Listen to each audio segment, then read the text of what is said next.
Hi, this is Dr. Linda Horton, and this is the Helpful Homeschooler.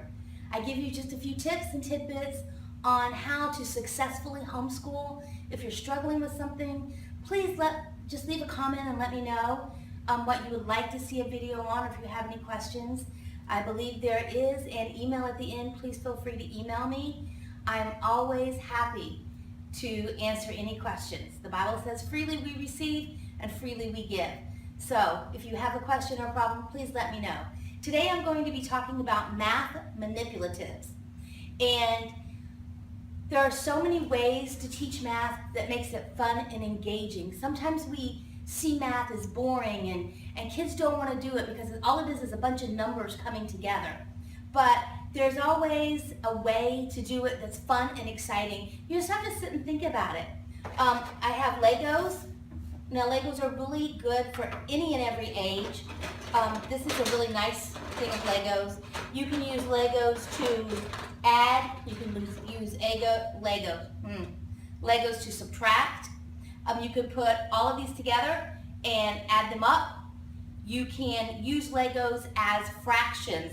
Take a smaller Lego, put it on a larger Lego, and say what fraction of the Lego is covered. This would be half. There's always something fun. You can also use Legos for the younger ones. Legos aren't just for the kids that, they can work with Legos and they understand. My grandson Micah is a master builder in Legos. But sometimes when he was smaller and he used the big Duplobes or he wasn't just ready to build something fabulous, you could use Legos to sort colors. White Legos, blue Legos, we have yellow Legos, we have green Legos. Anything you can do, and you can put them together and say, like a bunch of colors, and say, now take them apart and sort them and put them in different compartments. Egg cartons are really easy. One of the things about homeschooling is usually when we homeschool, we're down to that one income. And so we have to find creative ways to use what we have at home. Candy is wonderful. My grandkids love to sort with candy. They love to do things with candy just because then at the end they would eat the spoils of their labor. So Legos are really good. You can do fractions with Legos. You can do color sorting with Legos. You can do addition with Legos. You can do subtraction with Legos. Another thing that I like to do for the kids was when they were smaller, take money. Now this is money that I know it's hard to see. Just it's little representation of dollar bills and $20 bills and even a $100 bill. And you play store. So you can use change, you can use dollars. If you're teaching them money, you set up a little store where they have to buy something. And I always like to include something that they get to keep. So you would have all their toys and you would give them so much money and you say, okay, find me 2 things for $5. And they would have to go find 2 things for $5. Or if you're teaching quarters, which is a really good thing, you say, all right, this is a quarter, this is a quarter, this is a quarter, this is a quarter, and you put it all together. How much is it? If I just want this, it's 1 out of 4. So there's all kinds of ways to do it to make homeschooling fun. Homeschooling should be at all times fun. I know it sounds like this pie in the sky thing, but you're spending that time with your child doing exciting and new things. Listen, schools, public schools, even private schools aren't taking the time to make little stores for their kids. They're not taking the time to let them sort Legos or do something fun with them that has a toy, a fun theme in mind. You can always find something to do. When they're older, I am a big proponent of taking them to the mall. I used to do this with my kids. We called it mall math.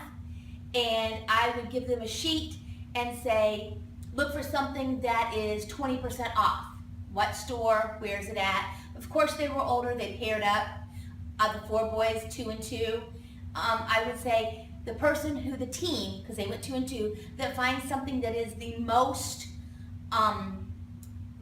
percentage off wins a prize. So they would really hunt hard. And it was always so exciting to find something that was 75% off or 90% off. And not only am I teaching them about math and letting them have fun at the mall, but I'm also letting them know that what it's like to save money. Because if you can get this at this store and it's $20, and you can get it at this store and it's half of 20, which is a better deal if they're comparable things. So there's always a way to make math fun. There's always a way to make it engaging, no matter the age. If they're kindergarten and you're sorting, if they're in high school and you're doing mall math, if you are, I took my granddaughter to lunch, and I noticed that the prices for the tip, the percentage was off. And so we talked about it, and she had never done percentages in her life. So what did I do? I said, okay, here's how percentages work. This is what it should be. This is what it is. And we did math in the restaurant, and she loved it. And it wasn't schoolwork, but it was, and she just didn't know it. So that's what I'm saying to you. Find something fun. Math books, we know I love Stats and Math. They're fun, and I mean, it's needful. But it should be also, there should be a side of it where they're using their hands and they're engaging their brains at something that doesn't seem like work to them. Math manipulatives are the best way to do it. So remember, homeschooling is not a sprint, it's a marathon. And it's run by the whole family. Go out and enjoy the adventure. Goodbye.